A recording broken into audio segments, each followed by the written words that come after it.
خارش دنیا میں پائی جانے والی عام بیماریوں میں سے ایک بیماری ہے۔ اس بیماری کا سبب الرجی بھی ہے۔ الرجی کھانے پینے سے بھی ہو جاتی ہے، لباس سے بھی ہو جاتی ہے۔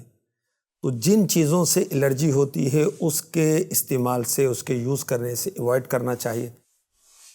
خارش جسم کے کسی خاص حصے پر بھی ہو سکتی ہے، پورے جسم پر بھی ہو سکتی ہے۔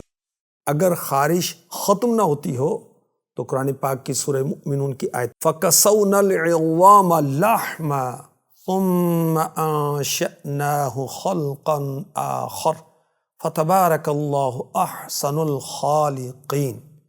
یہ آیت مبارکہ خود پڑھ کر اپنے اوپر دم کر لے مریض، یا دوسرا کوئی پڑھ کر مریض پر دم کر دے، اللہ نے چاہا تو خارج کے مرض سے شفا حاصل ہو جائے گی انشاءاللہ الکریم۔